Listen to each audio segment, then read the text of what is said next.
Hello and welcome back to everyone that's tuned in to the American Ultra Stock channel. Thank you so much for tuning in. Props to you guys for tuning in and being interested, invested into the USMNT as Braden does his protest.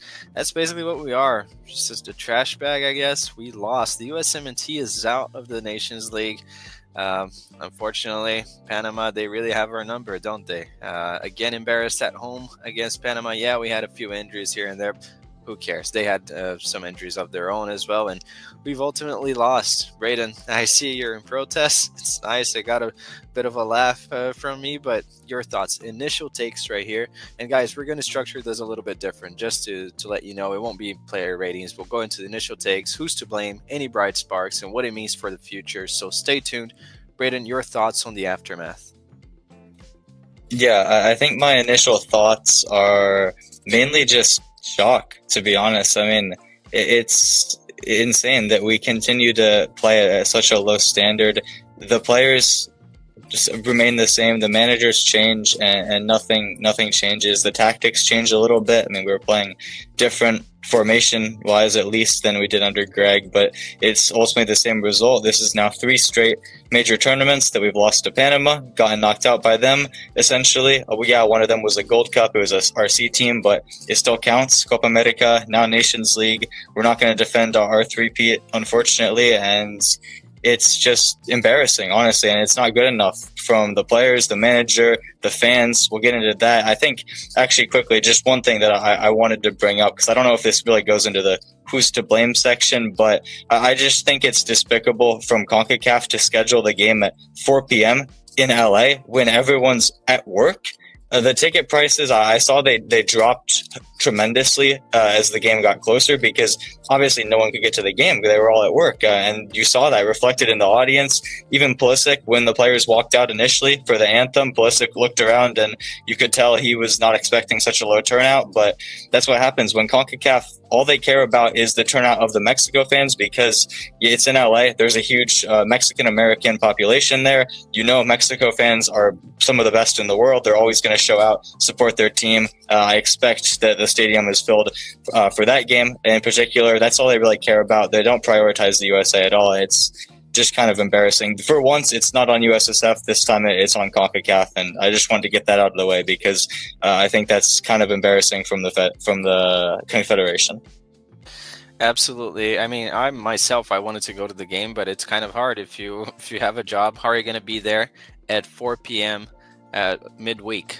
Ridiculous, really. So we saw what we saw. There was basically no one there. It was empty, and as it got a little bit closer to the end of the game, you saw more and more Mexican fans arriving. But anyways, getting that out of the way, we have to get into the honestly, a very sad topic, but who is to blame? Because like you said, I don't think we can sugarcoat it. I think in the past I've been very critical of the fan base sugarcoating things and trying to scapegoat someone. I'm not trying to defend Greg by any means. Just want to emphasize that right here. This is not a Greg defense or an MLS propaganda video. It's just we have to point the finger to who was in the wrong today. And quite honestly, I think that the biggest one, the architect of this failure, is Poch. I mean, we've seen basically a lack of effort, hanging out with iShowSpeed for 2 weeks, and then Oguchi Onyewo has to be the one that's there for the press conference. The guy travels to scout in Argentina, scout Milijevic. Ridiculous. But your thoughts, Braden? Do you agree with me? We'll get into the players a little bit later, but your thoughts. Do you think he was the architect, or do you think the players ultimately on the pitch were the ones that were in the wrong the most? Yeah, well, since you set it up so perfectly, I'll talk about Poch. And just to preface this now, this isn't to say that the players have no blame. Again, like you already said, we'll get into that in a little bit. But to talk about Poch, I mean, one thing that I'll just say straight out of the gates is the players don't look like they care. They didn't look like they cared in Copa America, and that's why we ultimately decided, the entire fan base decided, and then USSF finally decided that it was time to go in a different direction.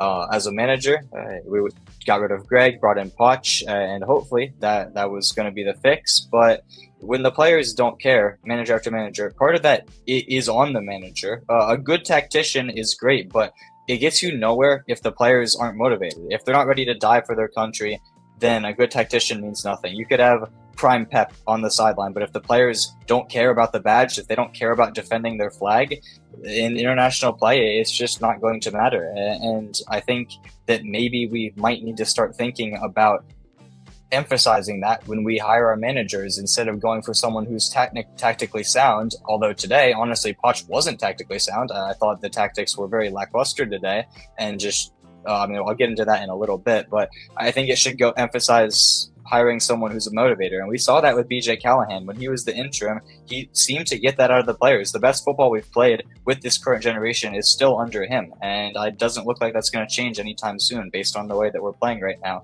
It kind of sucks. And I think might be part of the reason why there hasn't ever been a national team to win without a manager from that nation, because they just don't understand. They don't have the same pride for the country. They just see it as a job. They show up, they get their paycheck, they leave. Maybe they won't even remember it 5 years down the road. We need someone like, for example, if we had had Jesse Marsch, we know he's not the best tactician. We know that, but we do know that he is ready to die for the club when he manages clubs, for the nation, even Canada now, which isn't even his nation. It's his adopted nation now. But imagine if he was the USA coach. You better believe there would be some mentality on that pitch, even if the tactics weren't great.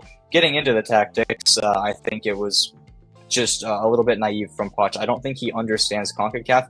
And again, part of the job description here is understanding who we're going to play against, how they're going to play. And I just don't think Poch understands that just yet. We were playing, I think it's fair to say it was a 3-back, maybe a 3-2-4-1, 3-5-2. Honestly, there wasn't really much of a shape. And I think that cost us a lot. You had Weah and Musa as the wing backs on either side, Weah on the left, Musa on the right. Scally was playing more as a third center back than his traditional fullback role. You had Pulisic in the middle trying to make things happen, but again, that's not where his best position is. Musa's playing out of position, Scally's playing out of position, Weah's playing out of position, everyone's playing out of position, and that's going to cost you. You have to play players where they're comfortable. Stop with the cute 3-back stuff. If we're going to play a high-quality game of soccer, great, but that's not going to happen in CONCACAF, and that's the reality. Panama had a game plan, they executed it perfectly, and we didn't help them at all by going out there with something that we weren't prepared to play.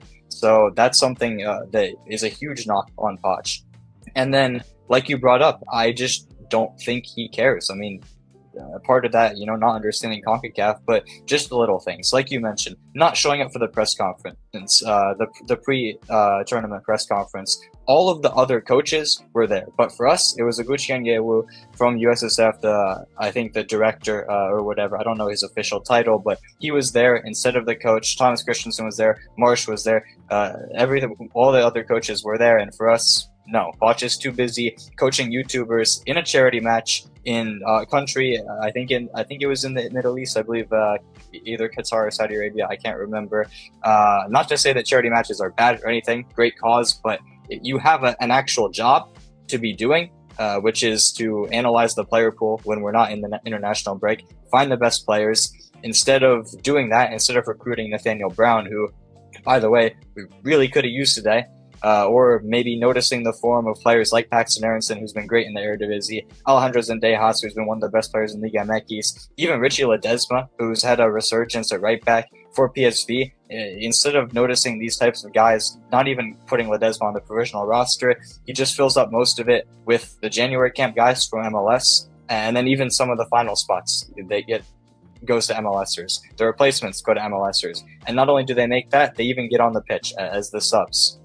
I did say, and I think you agreed with this sentiment, when Poch got hired, it wasn't his job. He wasn't hired to pick a better roster than Greg, because some of us had complaints about the rosters that Greg had picked in the past, and we thought, okay, maybe with a new manager, we'll pick the better players. I disagreed with that. I said, Poch, pick whoever you want. Your job is to get better results with whatever roster you want. Well, he doesn't seem to be doing that, clearly, because it's the exact same result, and I'd argue it's even more embarrassing because it didn't happen because of a stupid red card. We were down to 10 men for most of the game in Copa America against Panama because Weah got sent off. This time, we were at full strength. We dominated possession. We dominated the chances, but still didn't create anything substantial and ultimately lost the game. When this happens, when you don't see an improvement, then you have to look at the roster and say, maybe something wrong is being done here. Maybe going to Argentina and scouting a player who has been kicked out of multiple clubs repeatedly instead of going to Germany and recruiting one of the best left backs in the Bundesliga who is eligible to play for us, has previously shown interest in playing for us. Poch just isn't doing anything right in camps, out of camps, and it's starting to become a serious concern. Not to say that I'm Poch out or anything, but I think it's very fair that we have to criticize him, because I know if this was Greg Berhalter doing the same things, he'd get absolutely crucified. Absolutely, I completely agree with you. Honestly, I think one of the most frustrating things is I always felt growing up in South America, there's always the sense that, oh, Americans, they don't really know about soccer. We're always undermined when compared. And I know that we don't have a rich history or anything, but there are people here that care. There are fans that care. And the players, I would imagine, they want to care at some point. They want to write history. They should, at least. I know that a few of them likely do. And then you get a guy from South America, not a knock on all of them, I don't want to generalize, but clearly it seems like it's just kick back, sit back, get the paycheck, and that's it. You don't even have to show up to the commitments that are honestly bare minimum of the job, right? Talk to the media, talk to the press about what you're going to be working on. No, you're away. I mean, it shows that the priorities, at the very least, you should be there when you are scheduled, just like the other managers. And you see him going to Argentina to scout a player. Let's be honest, he's just going there using the funds to see his family or something. There is no way. And that's just downright not honestly, it's just unacceptable. And I feel like, especially with the rosters, I know that he wasn't hired necessarily. Well, I think he was, but one of the main points that you brought up is not necessarily the roster, because he might have his own ideas. But I would argue that picking the players that sort of pick themselves or deserve a chance is the bare minimum. That is part of his job, in my opinion. And I mean, we'll get more into the players next, but I think that it was just very lazy, lackadaisical in the way that he made up the roster. And if, like you said, if that was Greg picking the same roster and playing the exact same way, I think people would have wanted to call him for his execution, quite frankly. So honestly, now down to the players. We want to mention any bright sparks, any players that you thought stood out as the worst. So was there any of the worst of the bunch, or any players that you think can leave with their head held high? Tough to analyze, really. Like you said, this is worse than the last loss, since we had 90 minutes, 11 men. So yeah, and just one more point quickly. What you said about Greg getting called for an execution. Imagine if in a competitive match, Greg Berhalter brought on 2 MLS players instead of Gio Reyna. After all of the controversy that he had with Gio Reyna during the World Cup, of course, it would have been seen as biased. It would have seen as unfair. It would have seen like he had an agenda against Gio, even though, I mean, let's look at Gio's club form and call it what it is. It's been bad. He hasn't been playing. But the fact is, he wasn't really doing much better at the time either. I mean, he had one somewhat decent season in terms of productivity, but in terms of minutes, he still wasn't really getting it. It's a little worse now, but the fact remains, when he plays for the USMNT, he is a difference maker. We saw that in the last Nations League, where he and Haji Wright bailed us out against Jamaica in extra time after I mean, let's be honest, shouldn't have not even gotten there. Maybe that was the warning sign that we were going to end up getting upset today against Panama. If Greg had done that, putting on Jack McGlynn and Patrick Adjumong instead of Gio Reyna, and choosing to not use his final 2 substitutions instead of bringing on Gio Reyna, it would have been seen as some sort of agenda that he has against Gio, against the Reyna family. But for Poch, it's fine, because he has a big name, he has all this experience, blah, blah, blah. It's not acceptable. We have to hold everyone to the same standard. I don't understand how you only use 3 of 5 subs when you're clearly have run out of ideas. Well, I wouldn't even call it 3 subs. I'd call it 2, because McKenzie only came on because Richards got an injury, and subbing a center back when it's 0-0, what difference is that really going to make for you? I mean, McKenzie, to his credit, when he came on, he did have a very nice ball that ultimately led to a chance for Adjumong, who wasted it. That's another one that I'll get to in a little bit, but ultimately, not bringing on an attacking midfielder, even if it's not Gio Reyna, you are trusting in these Camp Cupcake guys. Why not play Diego Luna? He's shown that he brings something different. He has creativity. Why not put him on there and let him show that, rather than Jack McGlynn, who's a deep-lying midfielder? And yes, his passing's good, but at a certain point, what does that bring you? We need to penetrate the defense to bring some creativity. Playing it out to the wings isn't really going to do much. So that's just another thing that I think Poch could have done better. onto the players. Sorry for rambling so long about Poch, but lots of frustrations to air out. I'll start with Matt Turner in goal because if we were doing ratings, we're not, because to be honest, these players don't deserve ratings. I'd give him a 0 because he had one shot on target to face and horrible positioning. Honestly, I think any other goalkeeper who was on the roster, any other goalkeeper in the pool, any of the MLS guys who, even whether they're from the USA or not, could have done so much better, because what this looked like to me is someone who is out of practice, someone who's rusty, someone who hasn't been playing for a year, because he hasn't been playing for a year. He's been a backup at now 2 different clubs over the last calendar year, and it's showing in his form with the national team. There's a reason he lost his place for Nottingham Forest last season.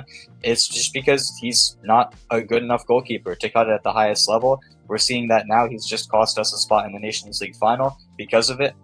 Not to say that we shouldn't have scored before that or anything, but it's just inexcusable. It's a mistake you'd expect from a middle schooler, a high schooler, an academy player. Honestly, I think Diego Cochin could have done better, and he's still playing with Barca's second team in the Spanish third tier. It's time to move on from him. It's time to move on to Schulte or Fries or even Stefan, who has been in great form to start the season. Someone who is playing consistently for their club, who's not going to make rusty mistakes in the biggest of moments. Matt Turner, thank you for your service. It was your 50th cap today. Hopefully that was your last. On to the rest of the team. Musa was invisible, as always. I would say he's playing out of position, but I don't know what his position is. I mean, he's an 8, but is he really effective as an 8? He kind of just dribbles and then loses the ball. It's so frustrating. I think there's value to be had there. I think he's obviously still a young and talented player, but as a starter, absolutely not. Again, this is another situation where maybe if we had Nathaniel Brown, he could have started over Musa, moved way back to his right side that he's been playing all season, and maybe something goes better there. I think he was just kind of invisible. Lack of ideas. Tessman didn't really create much as a 6. I like Tessman's skill set, but when he's next to Adams, I think it just kind of becomes redundant, especially when McKennie is then forced to play the 10, which, again, you want to talk about players playing out of position. That's not really his preferred role. If he was a little bit deeper, I think he could have been a little bit more of a threat. Sargent had 2 completed passes in 68 minutes. Granted, he wasn't really getting service from anybody, but at the end of the day, as a starting 9, we expect better. He did score that goal that was offside, to his credit, but he also did miss a big chance that he probably should have put away. Adjumang came on, missed 2 big chances, but at least Adjumang got into opportunities. He came on, instantly made an impact, and got into more opportunities than Sargent had in triple the time. So overall, I don't know what to say, honestly. I mean, I've pointed out some of the players. I'm curious to see if maybe you have anything else that you want to pinpoint in particular, but I think there's really no player that you can mention as a bright spark. Maybe Tim Weah. I thought he was very lively, at least trying to create some actions, but even Pulisic was quiet, and when that happens, you know it's not going to be a good day. I think it goes back to the manager. I mean, I know we're analyzing players, but for example, Pulisic, he's out of position. He's clearly far and away the best player on the team, and he was very uncomfortable. I'll be honest, during the first half, it seemed like everyone was a little uncomfortable. We had that one play. I think Musa does well to get the ball back, plays it into Tessman. Tessman puts it into Pulisic. Good through ball to West. That was the first chance, and West gives a perfect pass to Sargent, who has to score. I mean, he has to score. Oh, I know there was a defender, there was the goalkeeper. This is why he has gone half a decade without a goal for the USMNT. And it's going to be more. I would bet that he's cursed at this point. It's crazy. He has to score that goal. And that was the only clear chance that I think we created the entire match. And that was it, really. I think that if I had to pinpoint the players that did well, I think Adams did well. I'll be honest, I think Tyler Adams did well. I know that he's in a more defensive role, so it's hard for us to look, but he got the ball back quite a few times. You know, he filled in space when it was needed. And Tim Weah, in my opinion, he was very, very creative today, trying to make things happen. He was the creative spark. Even if he was taking shots that probably shouldn't have, he was the only guy in the attack that had some initiative. And then I'm not going to complain about Adjumang. The guy shouldn't be there. So if someone calls me up for the USMNT, I'm not going to say no.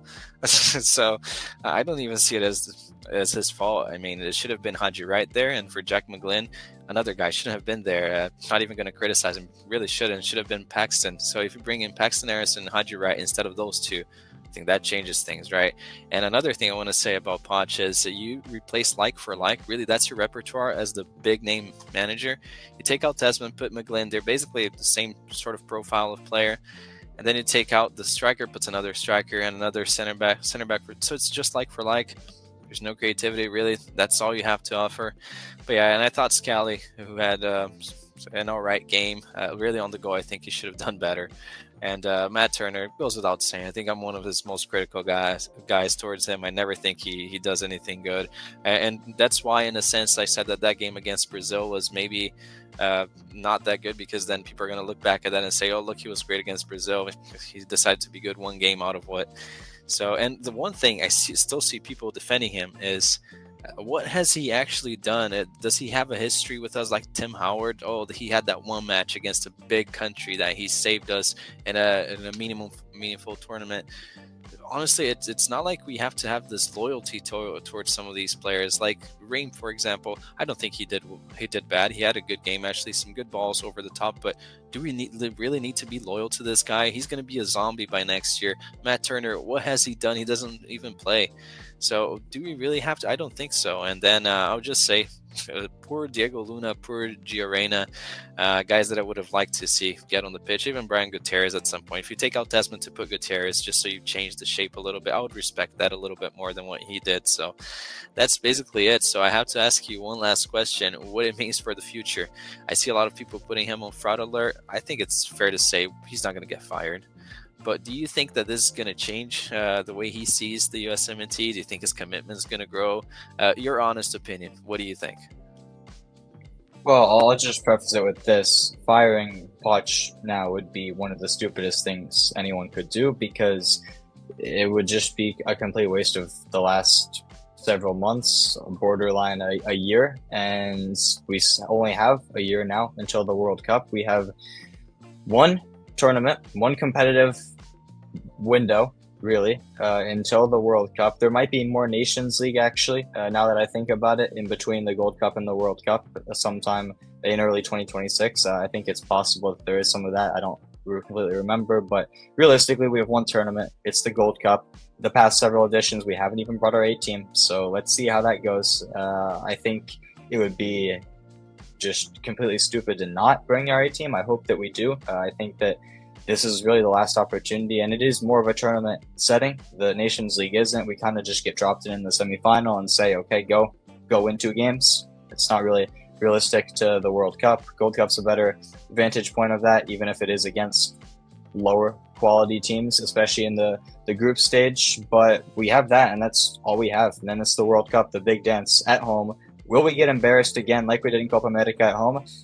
Probably. At this rate, probably. I think some major things need to be figured out. As for will Poch care or change some things, I have to hope. I have to remain somewhat optimistic, because this is truly a huge opportunity for U.S. soccer as a whole, the sport in our country, hosting the World Cup, and not even just that. We have the Club World Cup coming here this summer. We're going to have the Olympics in 2028, and now with the news about ProRel coming to USL, a video coming soon about that, by the way, in 2028 as well. I mean, this is the most critical period of time for soccer to grow in the US, and the national team has to be a part of that, because if the national team is failing at every opportunity, historically even, then people are not going to get invested, and it's just ultimately going to be all for naught.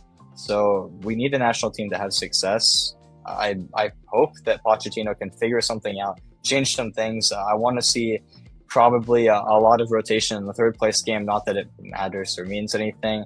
Gold Cup, bring in some new players. Please bring in Paxton Aronson after the season he's had. Maybe gives Deas another chance. Bring in Haji right back to the team. Dest will be fully healthy. It'll be his first look under Poch. I'm excited for that. Play Gio Reyna. Start Gio Reyna, please. I don't understand why you wouldn't.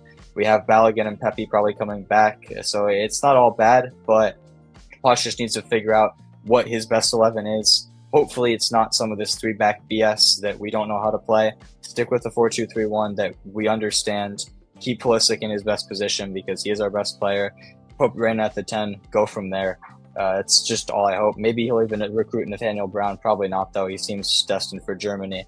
But overall, what it means for the future is it means we have lost an incredibly valuable opportunity to win some silverware, and the margin for error just continues to shrink every single day. And now there's basically non-existent. We have to go out there, probably win the Gold Cup, not necessarily like it'll be indicative of World Cup success, but the players have to have some sort of response to this. And at some point, they just need to show some sort of ambition, some sort of motivation, just anything.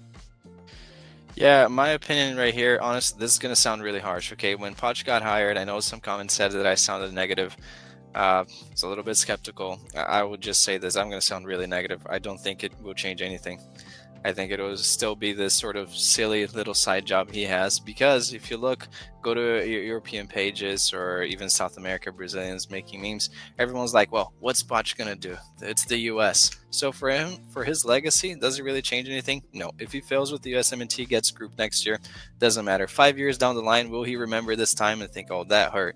No, even Greg, I'm not defending Greg, but he's American. At the end of his career, he's probably going to think, oh, that one time I got grouped in Copa America, that wasn't nice. For Poch, it doesn't matter. So I think that's how it's going to go. A clear lack of respect for our roster, doesn't study the players. I don't think he attended any games from any guys that are in the fringes. Honestly, I just think it'll continue to be the same. We might win against some teams that are easy to beat. We'll look great against them. But for the way that we should play, everyone's out of position. Pulisic's out of position. Weah, Musa, McKinney, everyone, Tesman, everyone was out of position. So I think that's how it's going to go. And I think it'll ultimately be a failure. Crazy call right here. I think we should fire Poch. I don't think it will happen. But I think if it's going wrong, and it's clearly going to go wrong, just gamble. Try to take a chance. But it's not going to happen. And that's what I think, honestly. I think it's going to very pessimistic point of view, but I don't think things will get better. And honestly, I just, even the way that his demeanor was after the match, I think it kind of tells the story. It's just a little side job, side little moment for him until after the World Cup, he gets a big time job again. And that's why he hasn't won anything, really. And thank you guys for watching. Very pessimistic video, but let us know in the comments below your thoughts. Is there any hope? Are you going to be tuning in for the third place match? We'll see. But we have a lot more videos coming up with more exciting topics for us to discuss, a more optimistic view. Leave a like, share, subscribe it with your friends, and we'll see you next time.